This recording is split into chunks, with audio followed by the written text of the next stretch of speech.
ആകാശവാണി.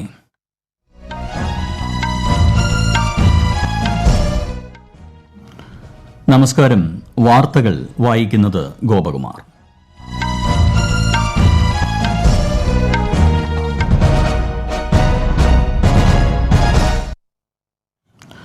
പ്രധാന വാർത്തകൾ. രണ്ടാംഘട്ട ലോക്സഭാ തെരഞ്ഞെടുപ്പിനായുള്ള നാമനിർദ്ദേശ പത്രികകളുടെ സൂക്ഷ്മ പരിശോധന കേരളം ഉൾപ്പെടെയുള്ള സംസ്ഥാനങ്ങളിൽ പുരോഗമിക്കുന്നു. രാജ്യത്ത് തെരഞ്ഞെടുപ്പ് പ്രചാരണം ശക്തമാക്കി രാഷ്ട്രീയ പാർട്ടികൾ. കോൺഗ്രസ് ഇന്ന് പ്രകടന പത്രിക പുറത്തിറക്കി. അടിസ്ഥാന ബാങ്കിംഗ് നിരക്കുകളിൽ മാറ്റം വരുത്താതെ റിസർവ് ബാങ്ക് ധനനയം പ്രഖ്യാപിച്ചു. റിപ്പോ നിരക്ക് 6.5% തുടരും. ദേശീയ വിദ്യാഭ്യാസ നയത്തിന് യോജിക്കുന്ന വിധത്തിൽ പരീക്ഷാരീതിയിൽ മാറ്റം വരുത്തി CBSE. ചിറ്റൂർ പ്രദേശത്തെ വരൾച്ചയും കുടിവെള്ളക്ഷാമവും പരിഹരിക്കുന്നതിന് ജലം ലഭ്യമാക്കണമെന്നാവശ്യപ്പെട്ട് കേരളം തമിഴ്നാടിന് കത്തയച്ചു. IPL-ൽ ഇന്ന് Sunrisers Hyderabad Chennai super Kings പോരാട്ടം. വാർത്തകൾ വിശദമായി. രണ്ടാംഘട്ട ലോക്സഭാ തെരഞ്ഞെടുപ്പിനായുള്ള നാമനിർദ്ദേശ പത്രികകളുടെ സൂക്ഷ്മ പരിശോധന കേരളം ഉൾപ്പെടെയുള്ള സംസ്ഥാനങ്ങളിൽ പുരോഗമിക്കുന്നു. സംസ്ഥാനത്ത് 290 സ്ഥാനാർത്ഥികളാണ് പത്രിക സമർപ്പിച്ചിരിക്കുന്നത്. ഇവരിൽ നിന്നായി 499 പത്രികകൾ ലഭിച്ചിരുന്നു. ഏപ്രിൽ 8-ന് നാമനിർദ്ദേശ പത്രിക പിൻവലിക്കുന്നതിനുള്ള സമയപരിധി അവസാനിക്കുന്നതോടെ അന്തിമ സ്ഥാനാർത്ഥി പട്ടികയ്ക്ക് രൂപമാകും. രണ്ടാം ഘട്ടത്തിൽ തെരഞ്ഞെടുപ്പ് നടക്കുന്ന ജമ്മു കാശ്മീരിൽ നാളെയാണ് സൂക്ഷ്മ പരിശോധന. കേരളത്തിലെ 20 സീറ്റുകളടക്കം 12 സംസ്ഥാനങ്ങളിലെയും ജമ്മു കാശ്മീരിലെയും 89 മണ്ഡലങ്ങളിലാണ് ഈ മാസം 26-ന് വോട്ടെടുപ്പ് നടക്കുക. കർണാടകയിലെ 14 സീറ്റുകളിലും രാജസ്ഥാനിൽ 13 ഉത്തർപ്രദേശിലെയും മഹാരാഷ്ട്രയിലും 8 വീതം മണ്ഡലങ്ങളിലും രണ്ടാം ഘട്ടത്തിലാണ് വോട്ടെടുപ്പ്. മധ്യപ്രദേശിലെ 7 സീറ്റിലും അസമിലെയും ബീഹാറിലെയും 5 സീറ്റുകളിലും പശ്ചിമബംഗാളിലെയും ഛത്തീസ്ഗഡിലെയും 3 വീതം മണ്ഡലങ്ങളിലും രണ്ടാം ഘട്ടത്തിൽ തെരഞ്ഞെടുപ്പ് നടക്കും. മണിപ്പൂരിലെയും ത്രിപുരയിലെയും ജമ്മു കാശ്മീരിലെയും ഓരോ മണ്ഡലങ്ങളിലാണ് ഏപ്രിൽ 26-ന് വോട്ടെടുപ്പ്. ലോക്സഭാ തെരഞ്ഞെടുപ്പിനായുള്ള പ്രകടന പത്രിക കോൺഗ്രസ് പുറത്തിറക്കി. കോൺഗ്രസ് ദേശീയ അധ്യക്ഷൻ മല്ലികാർജ്ജുൻ ഖാർഗെ, മുതിർന്ന കോൺഗ്രസ് നേതാക്കളായ സോണിയാഗാന്ധി, P. ചിദംബരം, രാഹുൽ ഗാന്ധി, KC വേണുഗോപാൽ എന്നിവർ ചേർന്നാണ് പത്രിക പുറത്തിറക്കിയത്. ന്യായ് പത്ര എന്ന് പേരിട്ടിരിക്കുന്ന പ്രകടന പത്രിക 5 മേഖലകൾ കേന്ദ്രീകരിച്ചുള്ള നീതി ഉറപ്പാക്കലാണ് പ്രമേയമാക്കിയിരിക്കുന്നത്. ദേശീയ തലത്തിൽ സാമൂഹിക സാമ്പത്തിക ജാതി സെൻസസ്, വയോജനങ്ങൾക്കായുള്ള യാത്രാ ഇളവുകൾ പുനഃസ്ഥാപിക്കൽ, ആരോഗ്യമേഖലയ്ക്കുള്ള ബജറ്റ് വിഹിതം വർദ്ധിപ്പിക്കൽ, വിളകളുടെ താങ്ങുവിലയ്ക്ക് നിയമ പരിരക്ഷ ഉറപ്പാക്കൽ തുടങ്ങിയവ പ്രകടന പത്രികയിൽ വാഗ്ദാനം ചെയ്യുന്നുണ്ട്. സർക്കാർ ജോലികളിലെ പരീക്ഷകൾക്കുള്ള അപേക്ഷാ ഫീസ് എടുത്തുകളയൽ, 3 വർഷത്തിനുള്ളിൽ ഹൈക്കോടതികളിലെയും സുപ്രീം കോടതിയിലെയും ഒഴിവുകൾ നികത്തൽ, ദരിദ്ര കുടുംബങ്ങൾക്ക് മെച്ചപ്പെട്ട സാമ്പത്തിക അവസ്ഥ ഉറപ്പാക്കുന്നതിന് മഹാലക്ഷ്മി പദ്ധതി എന്നിവയും പത്രിക ഉറപ്പു നൽകുന്നു. രാജ്യത്ത് ലോക്സഭാ തെരഞ്ഞെടുപ്പിനുള്ള പ്രചാരണം ശക്തമാക്കി രാഷ്ട്രീയ പാർട്ടികൾ. രാജസ്ഥാനിലെ ചുരുവിൽ പ്രധാനമന്ത്രിയും മുതിർന്ന BJP നേതാവുമായ നരേന്ദ്രമോദി ഇന്ന് തെരഞ്ഞെടുപ്പ് റാലികളെ അഭിസംബോധന ചെയ്യും. നാളെ അദ്ദേഹം പുഷ്കറിലും പ്രചാരണം നടത്തും. കോൺഗ്രസ് ദേശീയ അധ്യക്ഷൻ മല്ലികാർജ്ജുൻ ഖാർഗെ ചിറ്റോർഗഡിൽ ഇന്നലെ പ്രചാരണ യോഗത്തെ അഭിസംബോധന ചെയ്തിരുന്നു. കേരളത്തിൽ തെരഞ്ഞെടുപ്പ് പ്രചാരണം ശക്തമായി പുരോഗമിക്കുന്നു. വിവിധ മുന്നണികളുടെ പ്രമുഖ നേതാക്കൾ പ്രചാരണത്തിൽ സജീവമാണ്.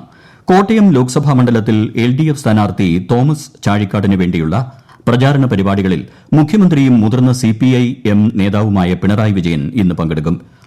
പാലായിലും തിരുനക്കര മൈതാനത്തും നടക്കുന്ന തെരഞ്ഞെടുപ്പ് യോഗങ്ങളെ അദ്ദേഹം അഭിസംബോധന ചെയ്യും. തിരുവനന്തപുരം ലോക്സഭാ മണ്ഡലത്തിലെ NDA സ്ഥാനാർത്ഥി രാജീവ് ചന്ദ്രശേഖറിന്റെ തെരഞ്ഞെടുപ്പ് പ്രചാരണത്തോടനുബന്ധിച്ച് കേന്ദ്ര ആഭ്യന്തരമന്ത്രി അമിത്ഷാ നാളെ തലസ്ഥാനത്തെത്തും.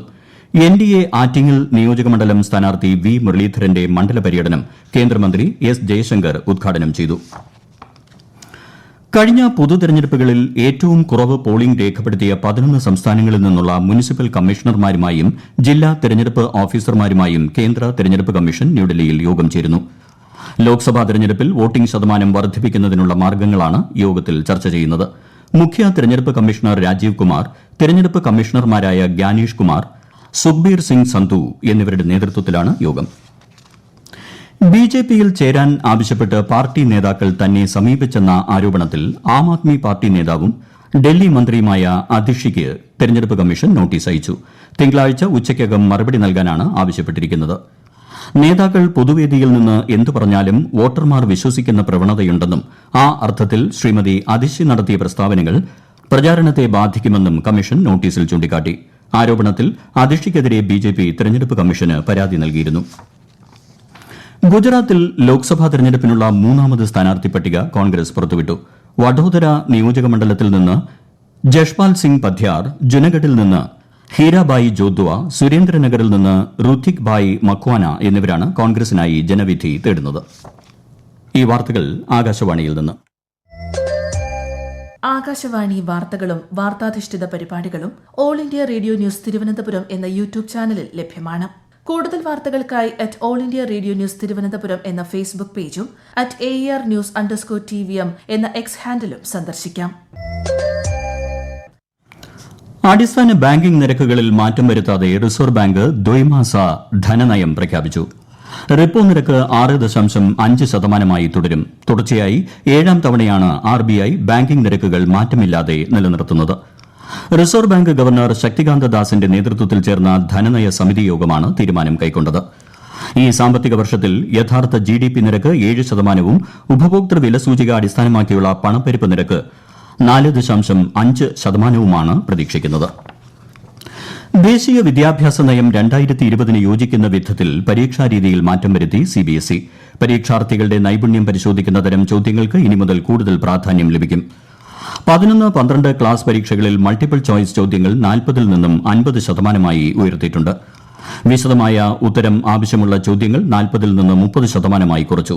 എന്നാൽ 2024-25 അക്കാദമിക കാലയളവിലെ 9-10 ക്ലാസ് വാർഷിക പരീക്ഷാ ചോദ്യപേപ്പറുകളിൽ മാറ്റങ്ങൾ ഉണ്ടാവില്ല.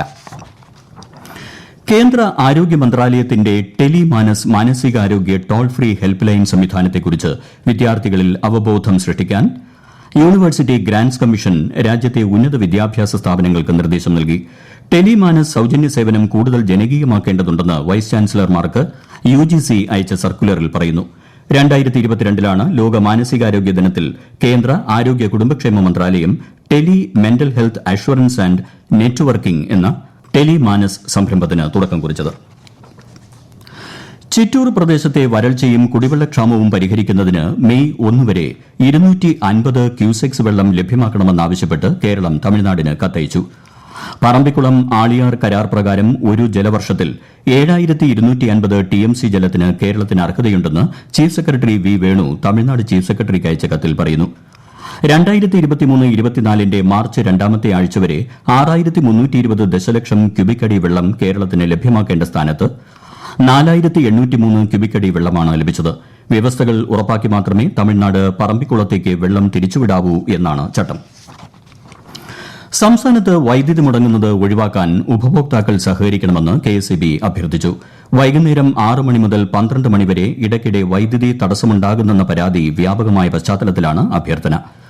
AC-യുടെ ഉപയോഗം കൂടിയതും രാത്രി വൈദ്യുതി വാഹനങ്ങൾ ചാർജ് ചെയ്യുന്നതും വൈദ്യുതി വിതരണ സംവിധാനത്തെ കാര്യമായി ബാധിച്ചതാണ് വൈദ്യുതി മുടക്കത്തിന് കാരണം.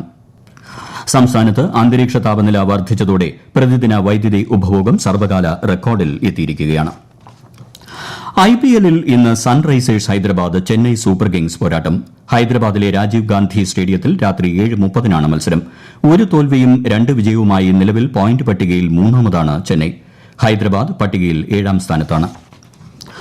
ISL ഫുട്ബോളിൽ ഇന്ന് ഗോവ FC ഹൈദരാബാദ് FCയെ നേരിടും. ഗോവയിലെ ഫത്തോർദ സ്റ്റേഡിയത്തിൽ രാത്രി 7:30 മത്സരം. 10 വിജയമടക്കം 36 പോയിന്റുമായി പട്ടികയിൽ 4ാമതാണ് ഗോവ. 20 മത്സരങ്ങളിൽ ഒരു ജയം മാത്രമുള്ള ഹൈദരാബാദാണ് പട്ടികയിൽ ഏറ്റവും അവസാനം നിൽക്കുന്നത്. കേരളത്തിൽ തിങ്കളാഴ്ച വരെ താപനില ഉയരാൻ സാധ്യതയുണ്ടെന്ന് കേന്ദ്ര കാലാവസ്ഥാ വകുപ്പ്. 12 ജില്ലകളിൽ മഞ്ഞ ജാഗ്രതാ മുന്നറിയിപ്പ് ഉണ്ട്.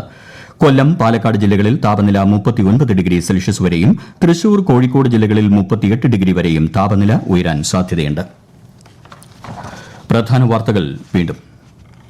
2ാം ഘട്ട ലോക്സഭാ തെരഞ്ഞെടുപ്പിനായുള്ള നാമനിർദ്ദേശ പത്രികകളുടെ സൂക്ഷ്മ പരിശോധന കേരളം ഉൾപ്പെടെയുള്ള സംസ്ഥാനങ്ങളിൽ പുരോഗമിക്കുന്നു. രാജ്യത്ത് തെരഞ്ഞെടുപ്പ് പ്രചാരണം ശക്തമാക്കി രാഷ്ട്രീയ പാർട്ടികൾ. കോൺഗ്രസ് ഇന്ന് പ്രകടന പത്രിക പുറത്തിറക്കി. അടിസ്ഥാന ബാങ്കിംഗ് നിരക്കുകളിൽ മാറ്റം വരുത്താതെ റിസർവ് ബാങ്ക് ധനനയം പ്രഖ്യാപിച്ചു. റിപ്പോ നിരക്ക് 6.5% തുടരും. ദേശീയ വിദ്യാഭ്യാസ നയത്തിന് യോജിക്കുന്ന വിധത്തിൽ പരീക്ഷാരീതിയിൽ മാറ്റം വരുത്തി CBSE. ചിറ്റൂർ പ്രദേശത്തെ വരൾച്ചയും കുടിവെള്ളക്ഷാമവും പരിഹരിക്കുന്നതിന് ജലം ലഭ്യമാക്കണമെന്നാവശ്യപ്പെട്ട് കേരളം തമിഴ്നാടിന് കത്തയച്ചു. IPL-ൽ ഇന്ന് Sunrisers Hyderabad Chennai super Kings പോരാട്ടം. വാർത്തകൾ കഴിഞ്ഞു. അടുത്ത വാർത്താ പ്രക്ഷേപണം വൈകിട്ട് 6:30.